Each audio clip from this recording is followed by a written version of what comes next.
The gunshot shattered the silence of the moonlit night, echoing across the Texas plains as Faith Edwards stumbled through the underbrush, her heart pounding harder than her bare feet against the rocky soil. Her tattered dress clung to her swollen belly, 6 months of new life growing inside her even as she fled for both their lives. Behind her, lanterns bobbed in the darkness, voices calling her name with promises of punishment that made her blood run cold. It was April 1875, and Faith had been property just hours before a slave on the Blackburn plantation outside Huntsville, Texas. Though the Emancipation Proclamation had supposedly freed her kind years ago, remote plantations like Blackburn's operated as if the war had never happened, keeping their workers through threats, isolation, and violence. Faith pressed a hand to her side, wincing at the stitch of pain there. Another mile to Wallace, the small cattle town she'd heard the overseers mention. Another mile to a chance at freedom if she could only make it that far. The cold spring air bit into her lungs as she pushed forward, the voices behind her growing fainter. Faith allowed herself a small flicker of hope. Then her foot caught on an exposed root, sending her tumbling forward with a cry that she stifled too late. She landed hard, protecting her belly with her arms, and lay still, listening in terror as the voices changed direction. Over there. I heard something. Faith tried to rise, but her exhausted legs refused to cooperate. Tears stung her eyes as she dragged herself toward the shelter of a large oak, knowing it wouldn't be enough. The thunder of approaching hooves made her freeze, but they weren't coming from behind her. A lone rider approached from the direction of Wallace, moving fast. Faith pressed herself against the tree trunk, making herself as small as possible. The rider reined in sharply at the edge of the clearing, his silhouette tall in the saddle. "Who's there?" His voice was low, cautious. Faith remained silent, weighing her options. Behind her, the lanterns were growing closer. The rider dismounted in one fluid motion, his spurs jingling softly as he approached. "I know someone's here. I'm not looking to cause trouble." A beam of moonlight broke through the clouds, illuminating his face. He was young, perhaps 30, with a weathered face beneath a wide-brimmed hat. Not one of Blackburn's men. "Please," Faith whispered, her voice cracking. "They're coming for me." The man moved closer, then sucked in a breath when he saw her condition. "You're hurt, and—" His eyes widened at the sight of her belly. "I ran from Blackburn plantation," Faith said, the words tumbling out. "I won't go back. They'll kill my baby." The shouts were closer now, maybe a quarter-mile away. The man's jaw tightened as he glanced over his shoulder, then back at Faith. "Blackburn's still keeping slaves. Goddamn it." He extended a hand. "My name's Patrick Murphy. I've got a small ranch outside Wallace. Can you ride?" Faith nodded desperately. "Then let's go." He helped her to her feet, supporting her weight as they moved to his horse. "We need to move fast. Hold onto me tight." Patrick lifted her onto his horse with surprising gentleness, then swung up behind her. With a click of his tongue, they were off, riding away from the lights and into the darkness. Faith clung to this stranger, this Patrick Murphy, as they galloped through the night. She had no reason to trust him, but when faced with certain capture, she had made her choice. Now all she could do was pray it had been the right one. They rode hard for nearly an hour, taking a circuitous route that Patrick said would throw off any pursuit. By the time they approached a modest cabin nestled against a rocky hillside, Faith was nearly unconscious with exhaustion. "Stay with me," Patrick murmured as he helped her down from the horse. "We're safe now." The interior of the cabin was simple but clean, a far cry from the squalid quarters she'd shared with 5 other women at the plantation. A fire still burned low in the hearth, casting warm light across wooden floors and sturdy furniture. "Sit," Patrick said, guiding her to a chair. "When did you last eat?" "Yesterday morning," Faith admitted. Patrick's expression darkened, but he said nothing as he moved to a cupboard, returning with bread, dried beef, and a cup of water. Faith devoured the food, watching him warily as he busied himself stoking the fire and preparing a pallet near the hearth. "Why are you helping me?" she finally asked, her voice stronger now. Patrick paused, looking up at her with clear blue eyes that seemed to see right through her. "Because it's right," he said simply. "And because Theo Blackburn is the worst kind of man. You know him. I know of him. Most folks around here do." Patrick sat across from her. "The war's been over for 10 years, but men like him think they can just ignore the law out here." His eyes fell to her pregnant belly. The father, Faith's hand instinctively covered her stomach. "Overseer's son," she said flatly. "It wasn't my choice." Patrick's expression hardened, but he nodded. "You're safe here. Tomorrow we'll figure out what to do, but for tonight, you need rest." Faith wanted to argue, to plan, to run further, but exhaustion was overtaking her. She allowed Patrick to help her to the pallet he'd prepared, which was softer than any bed she'd had in years. "Thank you," she whispered, her eyes already closing. "Sleep," he replied gently. "No one will harm you or your child while I'm breathing." As Faith drifted into unconsciousness, she wondered at the strange turn her life had taken, from property to fugitive to finding shelter with a cowboy who risked everything to help a woman he didn't know. Her last thought before sleep claimed her was a prayer that her trust hadn't been misplaced. Morning came with the soft crowing of a rooster and the smell of coffee brewing. Faith opened her eyes slowly, momentarily disoriented by the unfamiliar surroundings. The events of the previous night came rushing back, and she sat up quickly, wincing at the soreness in her muscles. Patrick Murphy stood at the small stove, his back to her. He changed into a fresh shirt and his dark hair was damp as if he'd just washed. "Good morning," he said without turning. "How are you feeling?" Faith took stock of herself. "Better," she admitted. "Sore, but better." Patrick nodded, pouring coffee into 2 tin cups. "Hungry?" "Yes." Faith rose carefully from the pallet, one hand supporting her belly. In the light of day, she could see the cabin more clearly. It was larger than she'd thought, 2 rooms, with the main area serving as both kitchen and living space. Everything was neat and orderly, if simple. Through an open door, she could see a bedroom with a plain bed and chest of drawers. "It's not much," Patrick said, noticing her gaze, "but it's mine. Paid for it with 5 years of driving cattle." He set a plate of eggs and biscuits before her, along with the coffee. Faith couldn't remember the last time she'd had such a meal, and she ate gratefully as Patrick watched, his expression thoughtful. "We need to talk about what happens next," he said when she'd finished. "Blackburn's men will be looking for you. They'll check the town first, but eventually they'll start asking at outlying homesteads." Faith's stomach tightened with fear. "I won't go back." "No one's suggesting that," Patrick said firmly, "but we need a plan." He hesitated. "How far along are you?" 6 months, I think," Patrick nodded. "Too far to risk a long journey then. You'll have to stay here until the baby comes." Faith stared at him. "Stay here."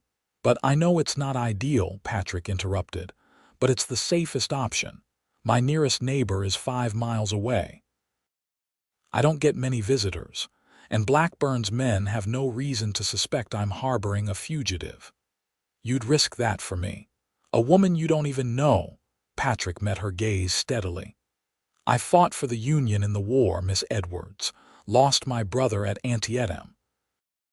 I didn't risk my life then to let men like Blackburn continue treating people as property now." There was a conviction in his voice that Faith couldn't doubt. Still, she hesitated. "I can't just stay here doing nothing. I need to work to earn my keep." A small smile touched Patrick's lips. "I won't turn down help. This place could use a woman's touch." The smile faded. "But you'll need to stay inside, out of sight, when I have visitors. and I'll need to come up with a story for town in case anyone gets suspicious. Faith nodded slowly. It wasn't freedom, not really trading one form of confinement for another. But the difference between a prison and a sanctuary was the jailer, and Patrick Murphy was offering her protection, not captivity. "All right," she said at last. "I'll stay, but only until the baby comes. Then I need to move on, find somewhere permanent where we can be truly free." "Agreed." Patrick stood, clearing the dishes. "Now, there's something else we need to discuss. Blackburn's men might come here eventually. If they do, we need a story ready." Faith tensed. "What kind of story?" "The kind that explains your presence." Patrick leaned against the counter, his expression serious. "If anyone asks, you're my wife." "Your wife?" Faith repeated incredulously. "My wife who's been living with family in San Antonio until I could establish the ranch," Patrick continued.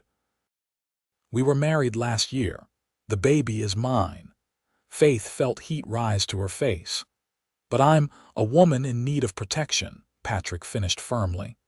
"Out here, a man's wife is his business. Even Blackburn's men would hesitate to accuse a rancher of harboring a runaway if she's supposedly his wife." The logic was sound, even if the suggestion made Faith uncomfortable. She'd never had a say in how men used her body or her identity before, but this was different. This was a shield, not a shackle. "All right," she agreed reluctantly. "For appearances." Patrick nodded, seeming relieved. "For appearances," he echoed. "Now I need to ride into town for supplies. We'll need things for you and the baby. I'll be back before sundown. Keep the door locked, and if anyone comes, stay in the bedroom and keep quiet." After Patrick left, Faith explored the cabin more thoroughly. It was modest but well built, with tight walls that would keep out the winter cold. The furniture was sturdy, if plain: a table and chairs, a small sofa before the fireplace, shelves lined with a few books and practical items. Everything had a place, everything was clean. In the bedroom, Faith found men's clothing neatly folded in the chest of drawers, and a few personal items on top: a silver pocket watch, a faded photograph of a young woman and man who resembled Patrick enough to be his parents, and a small wooden box containing letters tied with string. Faith didn't read the letters, that would be an invasion too far, but she noted the care with which they'd been preserved. Patrick Murphy was a man who valued connections, who kept memories close. By the time he returned in the late afternoon, Faith had swept the cabin, washed the morning dishes, and even attempted to mend a shirt she'd found with a torn sleeve. Patrick entered carrying several packages wrapped in brown paper, which he set on the table with an air of satisfaction.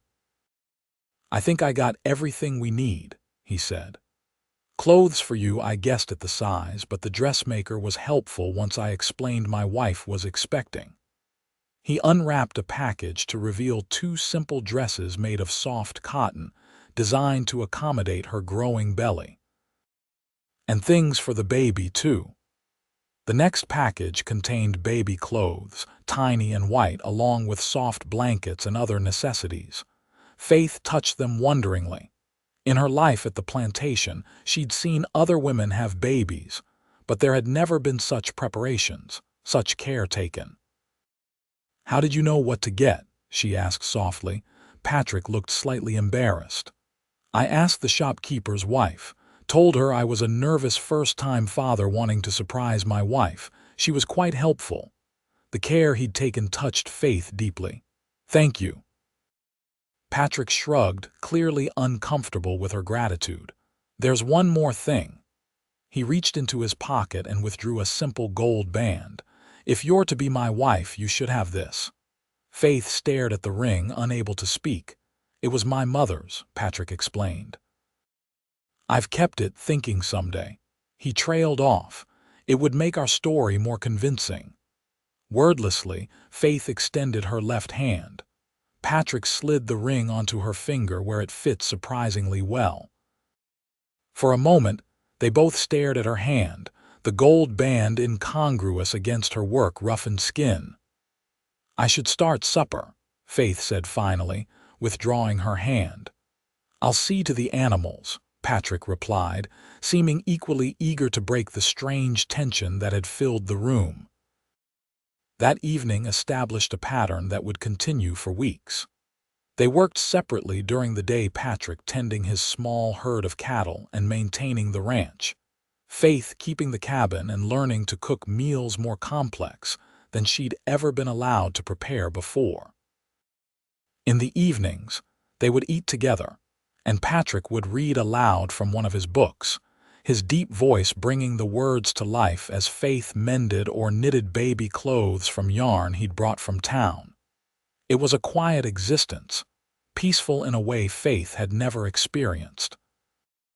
Yet always, there was the knowledge that it was temporary, that danger lurked beyond the boundaries of the ranch.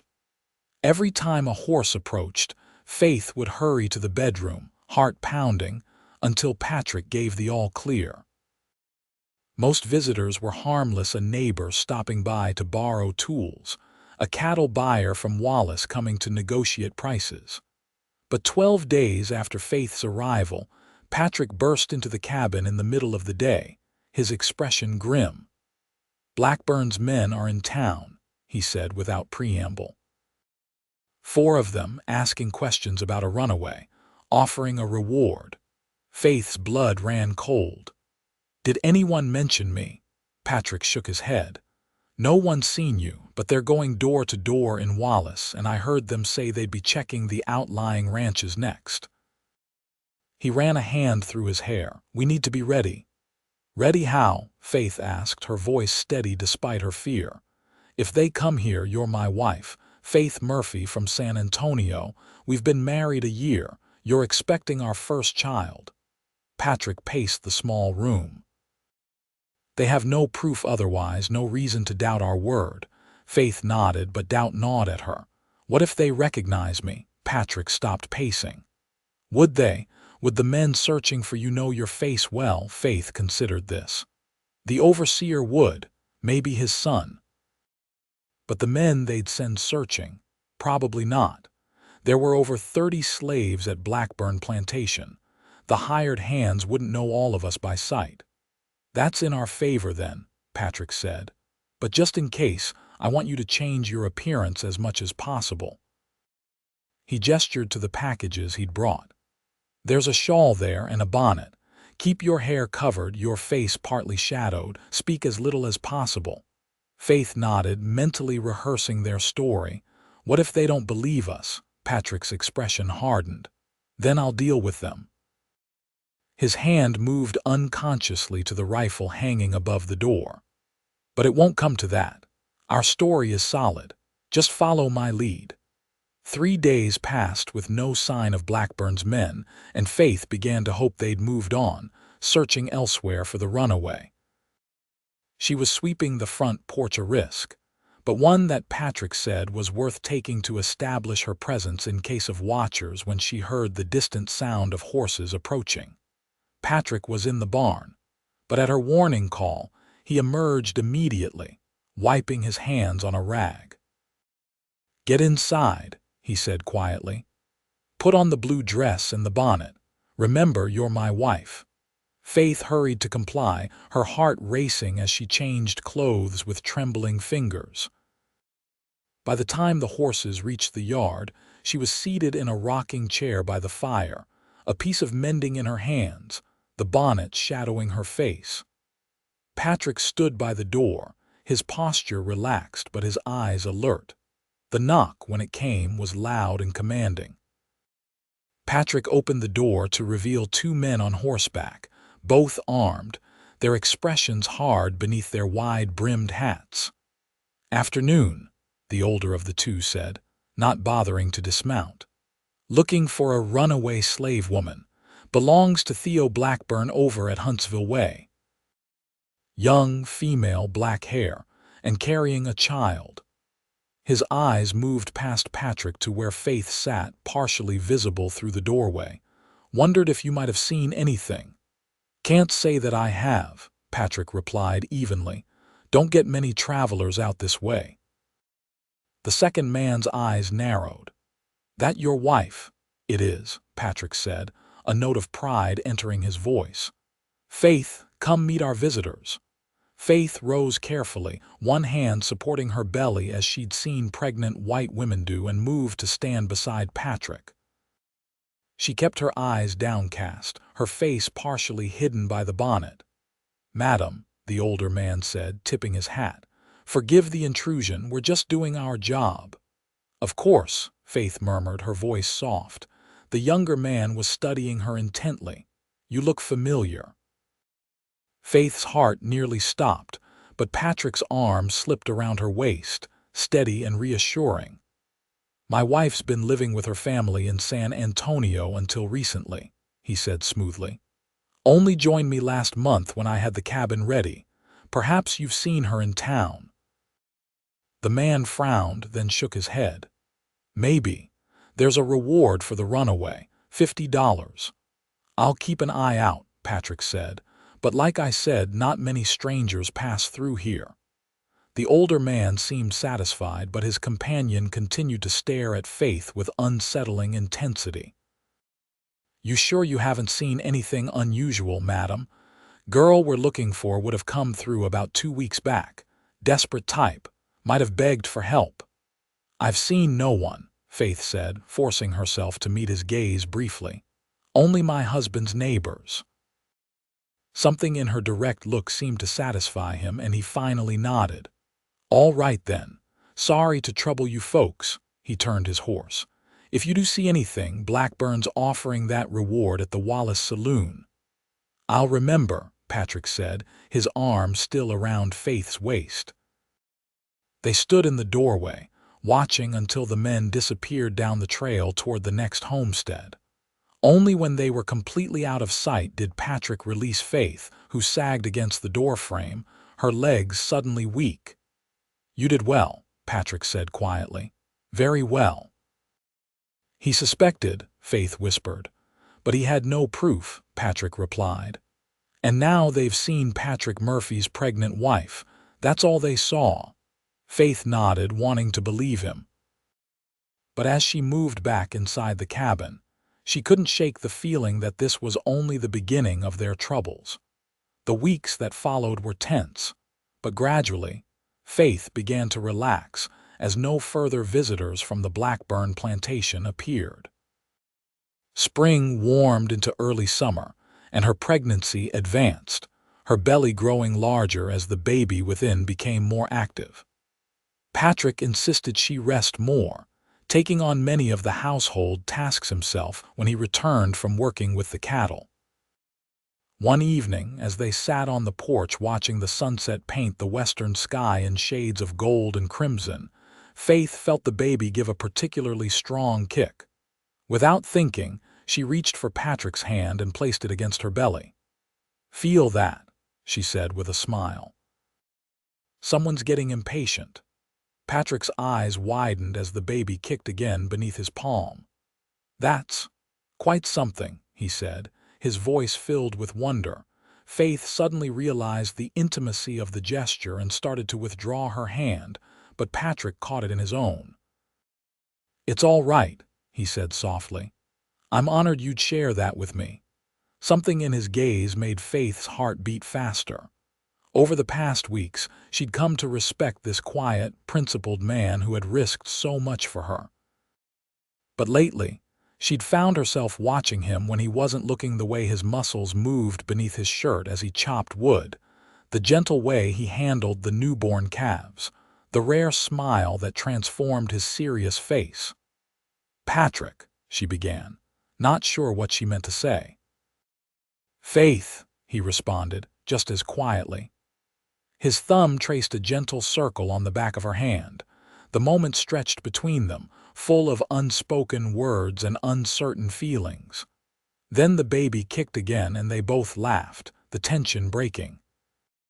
"He's strong," Patrick observed, withdrawing his hand reluctantly. "Or she," Faith countered. "But yes, strong like the father." Patrick's expression sobered.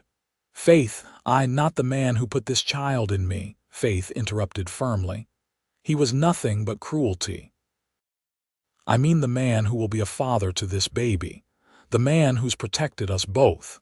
She took a deep breath. If you want that. Patrick stared at her, his blue eyes intense in the fading light.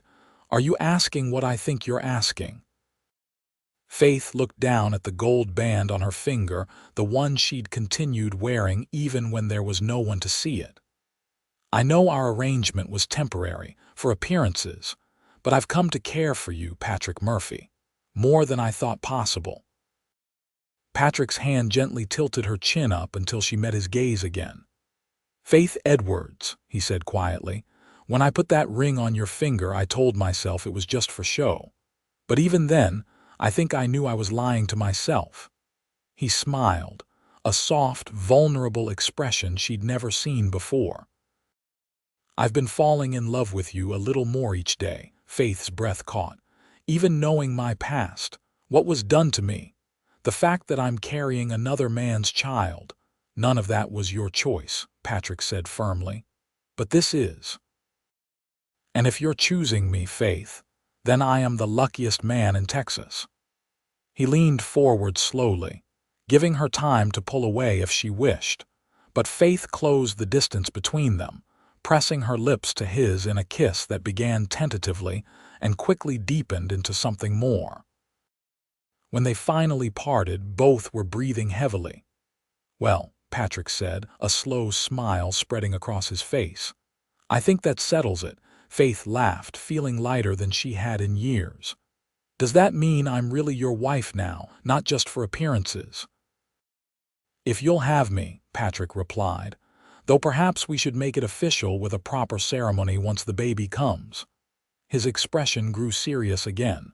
But Faith, there's something we need to discuss first. Faith tensed. What is it, Blackburn? Patrick said simply. As long as he believes you belong to him, we'll never be truly free. He could come after you years from now, claiming you and the child as his property. The happiness of a moment before dimmed as reality intruded. What can we do? The law is on our side, Patrick interrupted. Slavery is illegal, has been for years, but out here, law is only as good as those willing to enforce it. He took her hand again. I've been thinking about this for weeks. There's a circuit judge coming through Wallace next month, Judge Hammond. He's known for being fair and he fought for the Union. If we brought our case before him, our case, Faith repeated, alarmed. You mean tell everyone who I am, where I came from? Yes, Patrick said firmly. File a legal complaint against Theo Blackburn for illegal detention. Get the judge to issue a ruling confirming your freedom. Faith shook her head. Blackburn has money, connections, he'd fight it. Let him try, Patrick said, his jaw set stubbornly. The war's been over for 10 years. Even in Texas, even with Reconstruction falling apart, no judge is going to legally support slavery in 1875. Faith wasn't so sure. She'd seen too much injustice, too many broken promises. It's too dangerous. Blackburn could have men take me before we ever reach the judge. Not if we prepare properly, Patrick insisted. I've been talking to some men in town, testing the waters. There are more who'd stand with us than you might think. He squeezed her hand. Faith, I want to marry you properly. I want to adopt your child as my own. I want us to have a future without looking over our shoulders. But for that to happen, we need to face Blackburn once and for all. Faith closed her eyes, fear and hope warring within her. The thought of confronting the man who had owned her, who had allowed his overseer's son to violate her, made her physically ill. But Patrick was right. As long as Blackburn's claim went unchallenged, they would never be truly free. All right, she said finally, opening her eyes. But not until after the baby comes.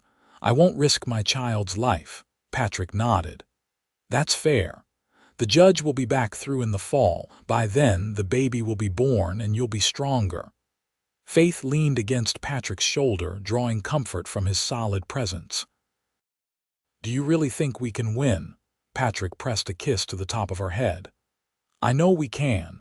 Blackburn's day is done. He just doesn't know it yet." As the summer progressed, Faith's pregnancy entered its final weeks. The cabin had been transformed with preparations for the baby.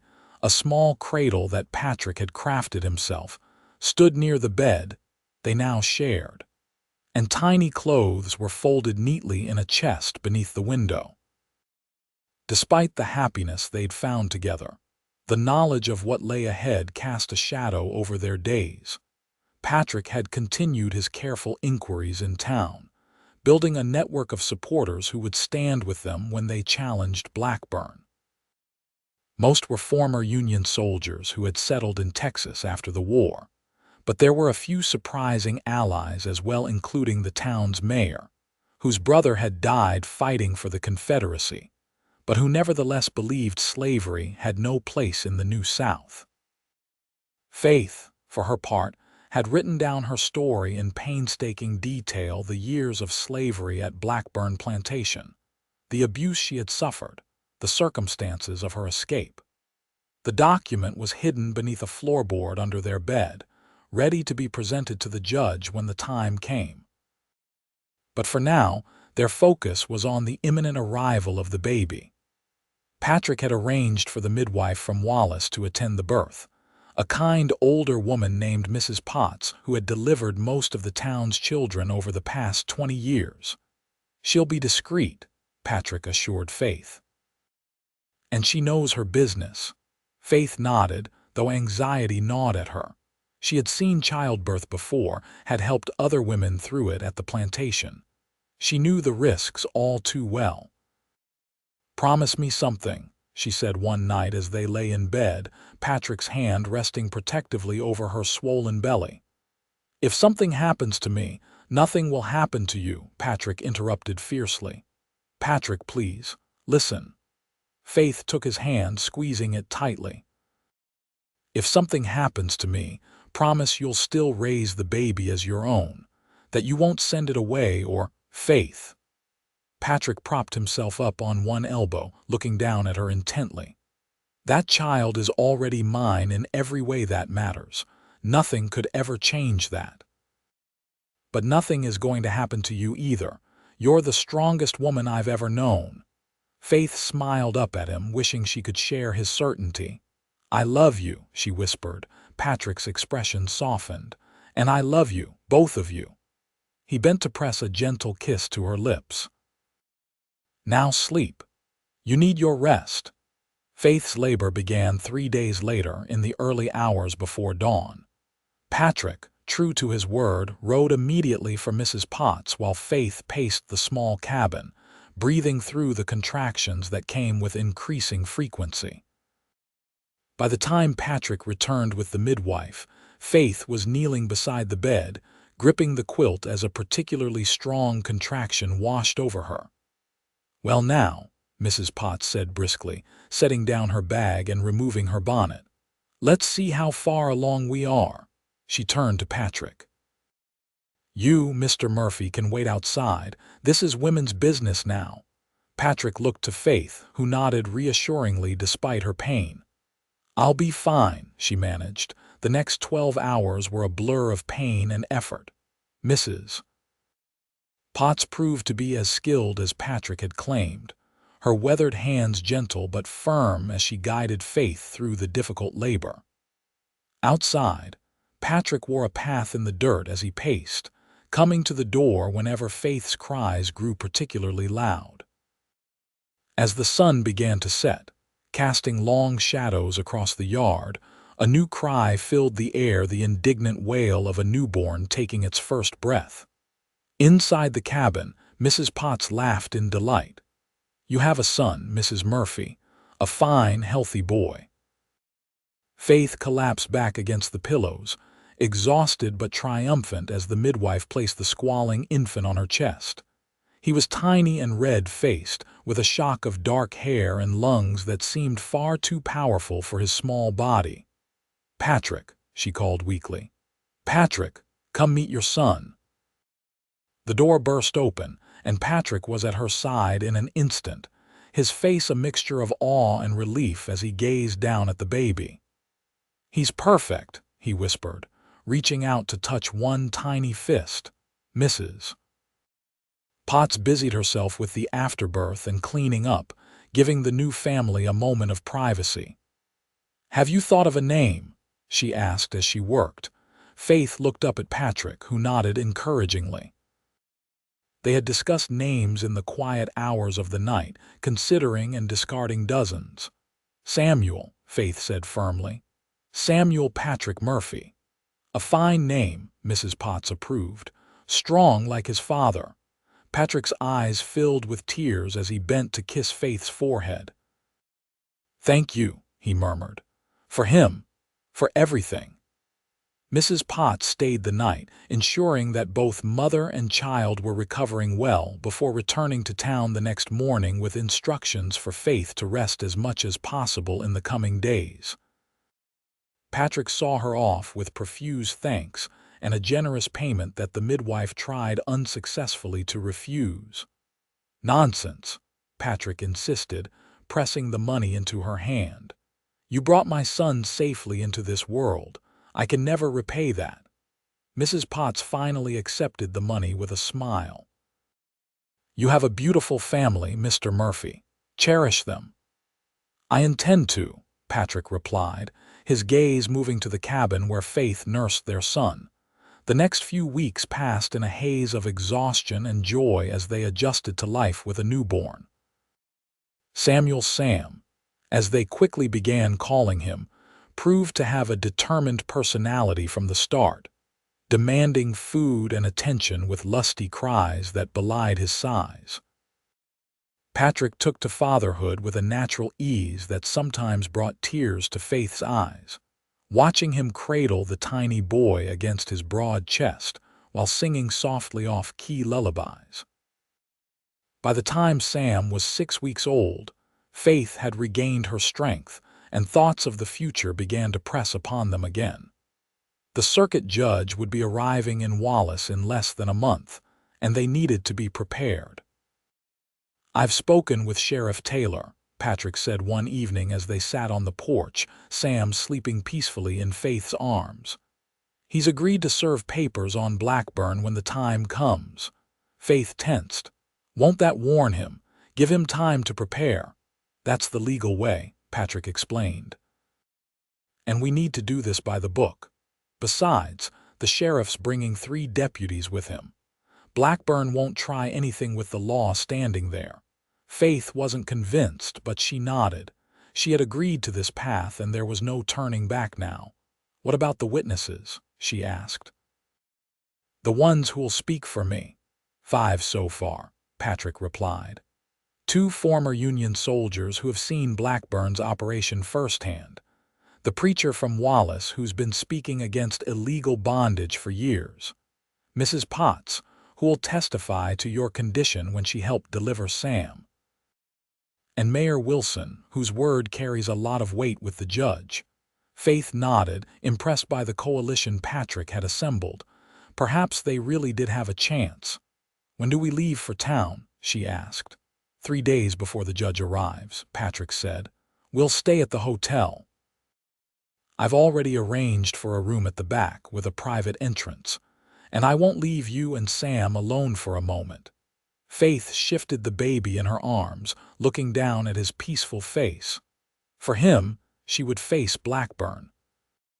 For him, she would stand up in court and tell her story, no matter how painful. "All right," she said, her voice stronger than she felt. 3 days before the judge arrives. The town of Wallace had grown significantly since Faith had glimpsed it briefly on the night of her escape. Now a bustling cattle town, it boasted several streets of businesses, a proper hotel, and even a small courthouse where the circuit judge would hear cases. As Patrick drove their wagon down the main street, Faith kept her head down, Sam bundled against her chest beneath a shawl. Though she now wore decent clothes and had Patrick's name, the fear of being recognized still lingered. The hotel proved to be a pleasant surprise, clean, well-maintained, with a sympathetic proprietor who guided them to their room without unnecessary questions. It was the finest accommodation Faith had ever seen, with a real bed, washstand, and even a small cradle for Sam that the owner's wife had thoughtfully provided. "The judge arrives tomorrow," Patrick said as they settled in. "The sheriff rode out to Blackburn Plantation this morning with the papers." By now, Blackburn knows we're challenging him. Faith swallowed hard, the reality of what they were doing suddenly overwhelming. "What if he comes here? What if he tries to take me before the hearing?" Patrick's expression hardened. "Let him try.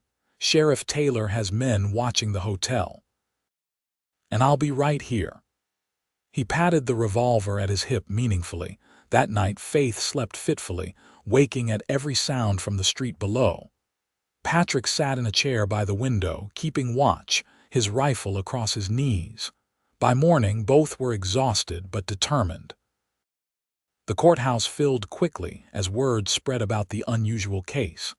Faith sat beside Patrick in the front row, Sam sleeping in her arms as they waited for the judge. Their witnesses were scattered throughout the room. Mrs. Potts nodded encouragingly from 2 rows back, while Mayor Wilson sat importantly near the aisle. The sheriff stood by the door, his hand resting casually on his gun belt. When Theo Blackburn entered, flanked by 2 men Faith recognized as plantation overseers, she felt herself begin to tremble. Blackburn was a large man, with a florid face and cold eyes that swept the room before coming to rest on Faith with a look of pure hatred. Patrick's hand closed over hers, steadying her. "He can't hurt you anymore," he whispered. "Remember that." Before Blackburn could approach, the bailiff called for all to rise as Judge Hammond entered the courtroom. He was older than Faith had expected, with a stern face and silver hair, but his eyes were alert and intelligent as he surveyed the crowded room. "Be seated," he said in a resonant voice. "I understand we have an unusual case before us today." He glanced down at the papers on his desk. A petition for confirmation of freedom and protection from unlawful claim of ownership, Mrs. Faith Murphy versus Theodore Blackburn. He looked up, his gaze moving between Faith and Blackburn. "Who represents the petitioner?" Patrick stood. "I do, Your Honor. Patrick Murphy, her husband." The judge raised an eyebrow. "Are you a lawyer, Mr. Murphy?" "No, Your Honor. But I believe the facts of this case are clear enough to speak for themselves." Judge Hammond nodded slowly. "And the respondent?" Blackburn rose, his voice booming across the courtroom. "This is an outrage, Your Honor. That woman is my property, stolen from my plantation." "I have papers, Mr. Blackburn," the judge interrupted sharply. "Slavery has been illegal in this country for a decade. Any papers you might have had are null and void." "She's a runaway servant then," Blackburn amended smoothly. "Contracted to work for me until her debts are paid, and she stole from me before she ran." The judge's expression didn't change, but his voice cooled noticeably. "Those are serious allegations. Do you have proof of this contract?" Blackburn gestured to one of his men, who stepped forward with a document. The sheriff intercepted it, examining it carefully before handing it to the judge, who studied it with a frown. "This appears to be dated 1874, he observed. "Well after emancipation."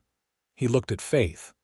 "Mrs. Murphy, did you sign this contract?" Faith stood, Sam still in her arms. "No, Your Honor, I never signed anything. I was born on the Blackburn plantation, and when the war ended, we were never told we were free. The overseers kept guns on us, told us we'd be shot if we tried to leave." Her voice strengthened as she spoke. "When I learned I was carrying a child, I knew I had to escape." "Mr. Blackburn's overseer's son." She faltered, but then continued, "He forced himself on me, multiple times. I feared for my baby's life if I stayed." A murmur ran through the courtroom. Blackburn's face darkened with rage, but before he could speak, the judge held up a hand. "These are serious accusations, Mrs. Murphy. Do you have witnesses who can corroborate any part of your story?" "I do, Your Honor," Patrick said, standing again. "We have 5 witnesses prepared to testify about conditions on the Blackburn plantation and Mrs. Murphy's condition when she escaped." For the next 2 hours, the witnesses came forward one by one. The former Union soldiers described what they had seen at Blackburn's plantation, people working in conditions indistinguishable from slavery, armed overseers, no evidence that wages were being paid. Mrs. Potts testified to Faith's physical condition when she delivered Sam, noting the old scars on her back consistent with whipping. Throughout the testimony, Blackburn grew increasingly agitated, conferring furiously with his men.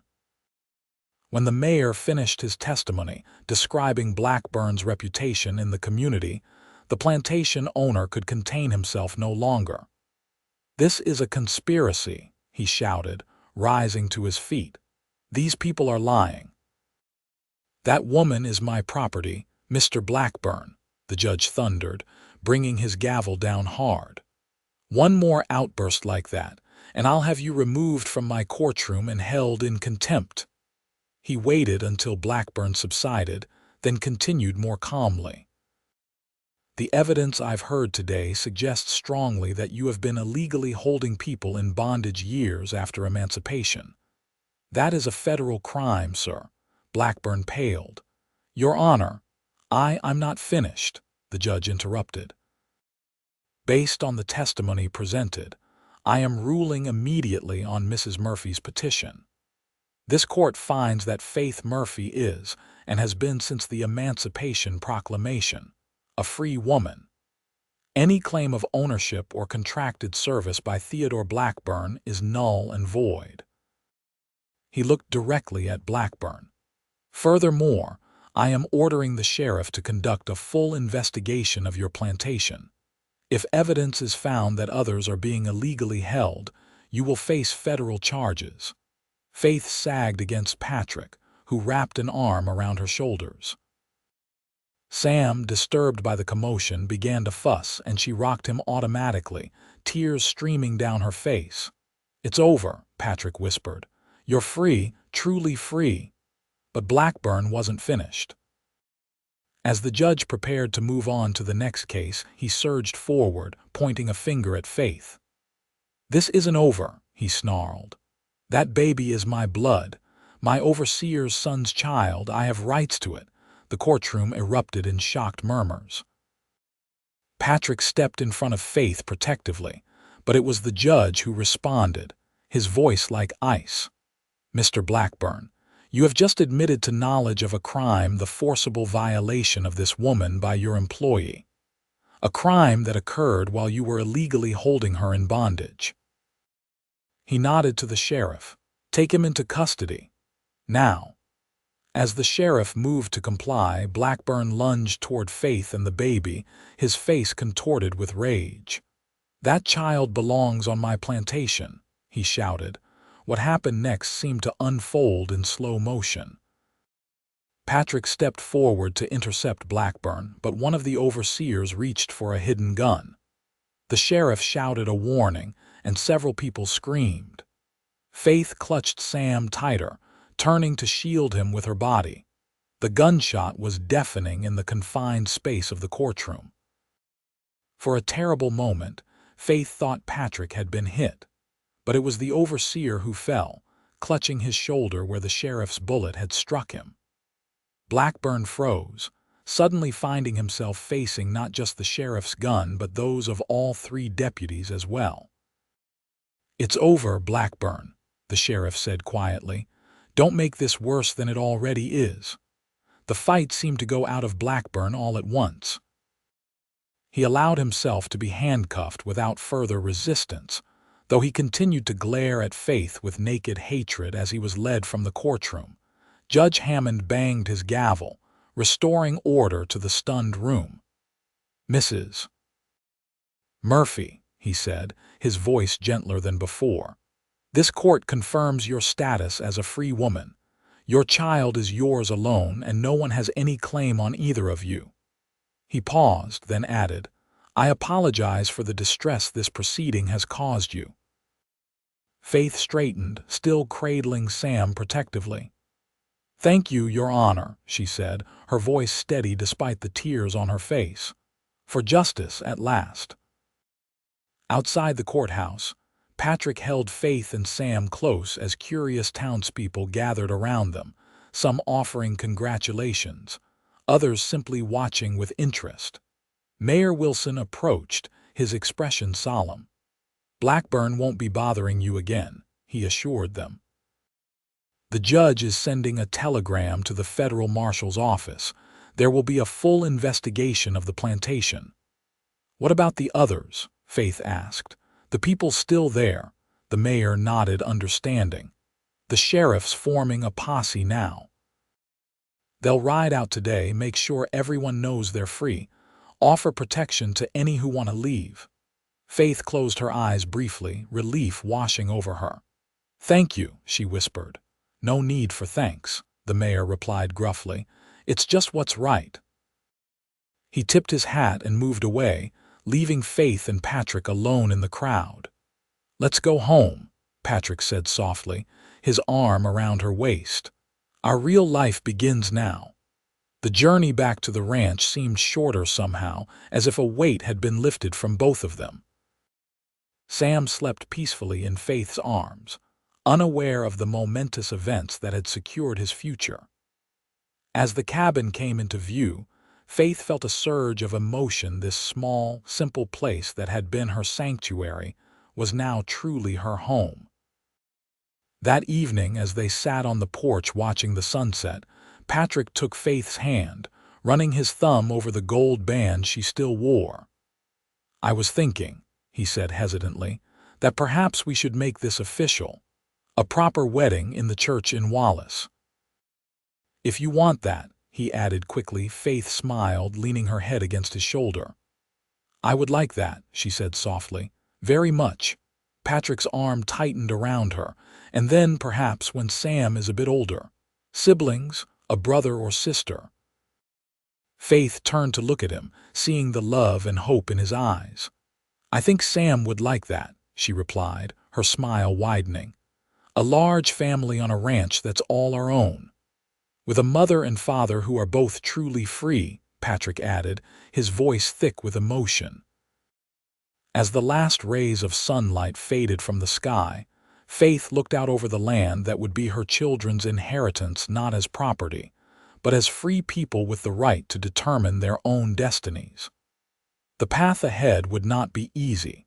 Prejudice and injustice still abounded.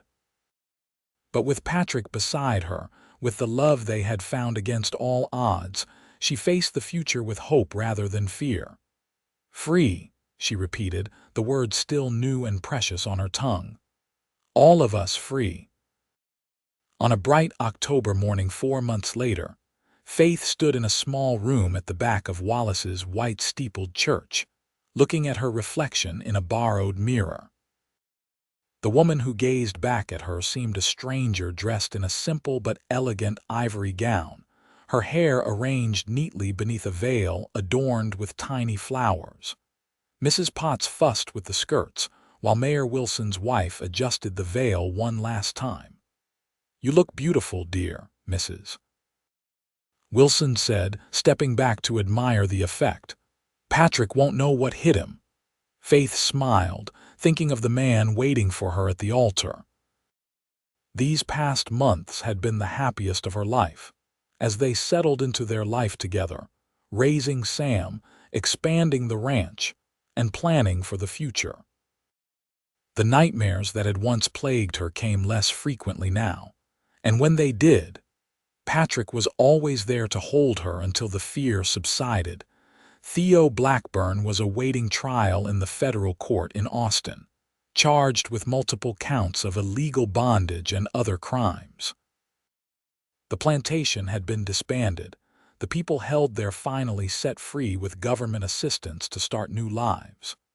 Some had gone north, others remained in Texas, finding work in towns and on ranches where they were paid fair wages for their labor. 3 families had even settled near Wallace, with the men finding work on neighboring ranches while their wives took in laundry or cooking jobs in town. A knock at the door interrupted Faith's thoughts. Mayor Wilson poked his head in, beaming. "It's time," he said. "Everyone's waiting." Faith took a deep breath, gathering the small bouquet of wildflowers Patrick had picked for her that morning. "I'm ready," she said, and was surprised to realize how deeply she meant it. The church was full not just with the friends they had made in Wallace, but with several families from the former Blackburn plantation, who had traveled to witness the union of the woman who had escaped and the man who had helped bring down their captor. As Faith walked down the aisle on Mayor Wilson's arm, he had insisted on giving her away, an honor she had gladly accepted. She saw faces both familiar and new, all smiling, all sharing in this moment of joy. And at the altar stood Patrick, more handsome than she had ever seen him in a new suit, his eyes never leaving hers as she approached. Beside him, Mrs. Potts's husband held Sam, now nearly 6 months old and dressed in a tiny suit that matched his father's. The ceremony was simple but deeply moving. Faith and Patrick exchanged vows they had written themselves, promises not just of love and fidelity, but of partnership, of building a life and legacy together. When the preacher pronounced them husband and wife legally, officially, before God and their community, the cheer that went up nearly raised the church's roof. The celebration afterward was held at the town hall, with food contributed by nearly every family in Wallace. There was music and dancing, laughter and tears, as the community came together to celebrate not just a wedding, but a victory for justice and freedom. As the evening waned, Patrick found Faith sitting quietly in a corner, watching as Mrs. Potts waltzed around the floor with Sam in her arms, the baby laughing delightedly at the motion. "Happy, Mrs. Murphy?" Patrick asked, sitting beside her and taking her hand. Faith smiled, the gold band on her finger now joined by a simple wedding ring they had selected together. "Happier than I ever imagined possible," she replied honestly. Patrick's thumb caressed her palm. "I have something for you," he said, reaching into his pocket. "A wedding gift." He withdrew a folded document which he placed in her hands. Faith opened it curiously, then gasped as she read the official heading. "This is the deed to the ranch," Patrick confirmed, "with both our names on it, equal partners, equal owners." His eyes held hers intently. "What's mine is yours, Faith, in every way."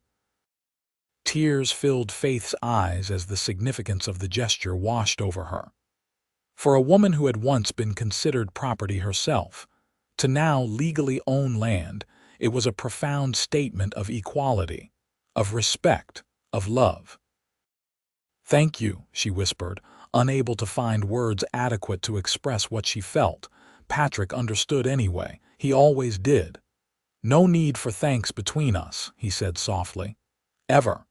The music changed to a slower tune and Patrick stood, extending his hand. "Dance with me, wife."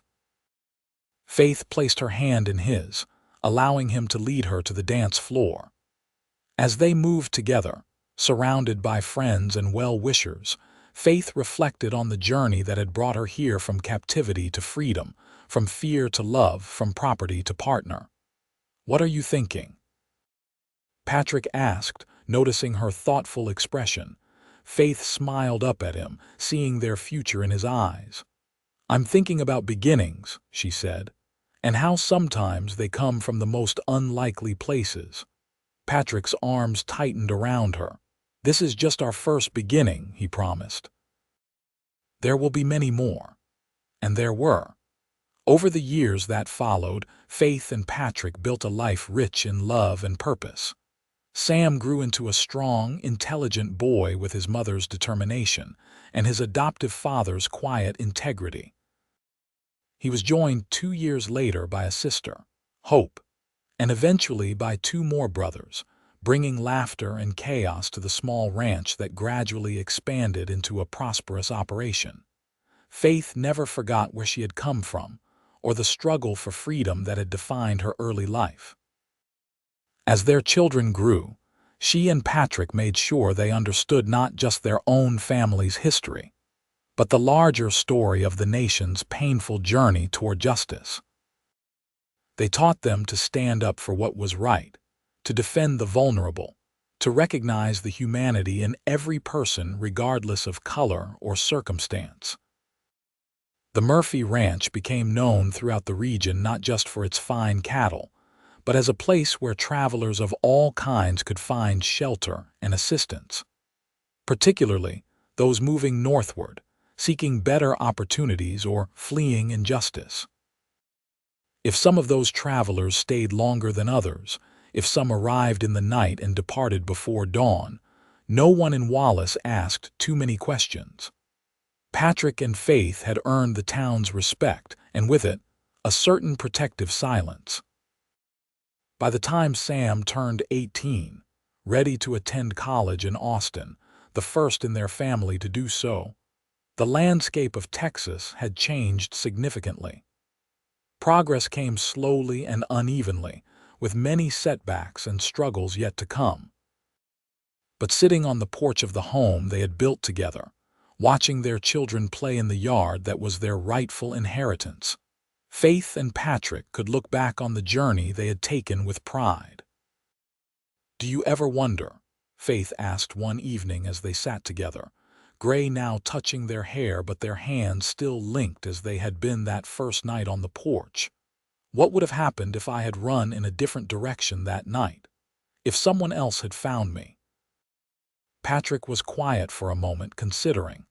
"I believe some things are meant to be," he said finally. "Not predetermined exactly, but guided, as if all our choices, good and bad, lead us to where we're supposed to be." He squeezed her hand gently. "And I was always supposed to be with you."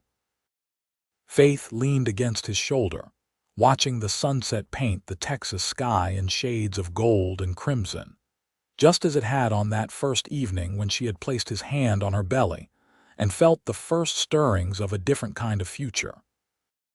"Freedom," she murmured, the word still precious after all these years. "It's not just the absence of chains, is it? It's the right to choose, to build, to love." Patrick pressed a kiss to her temple. "And to be loved in return," he added softly. "Fully, completely, for exactly who you are." As darkness fell, and the stars emerged above their home, Faith thought of all the people who had made this life possible, those who had fought for freedom, those who had stood with them against injustice, those who had welcomed them into a community where they could thrive. And she thought of the generations to come, her children's children, who would never know captivity, who would be born into the freedom she had risked everything to claim. It had been a long journey from that moonlit night when she had fled into the darkness, carrying nothing but the child within her and the desperate hope for something better. The path had not been easy, and there had been times when Faith had nearly lost faith. But in the end, she had found not just freedom, but love, a love worth fighting for, a love that had given her the courage to stand and claim her rightful place in the world. As Patrick's arm encircled her waist, drawing her closer in the gathering darkness, Faith knew with absolute certainty that every step of that journey, every moment of fear and pain, had been worth it. For it had led her here, to this man, to these children, to this life that was fully and completely her own. And in that knowledge, in that love, she was truly, finally free.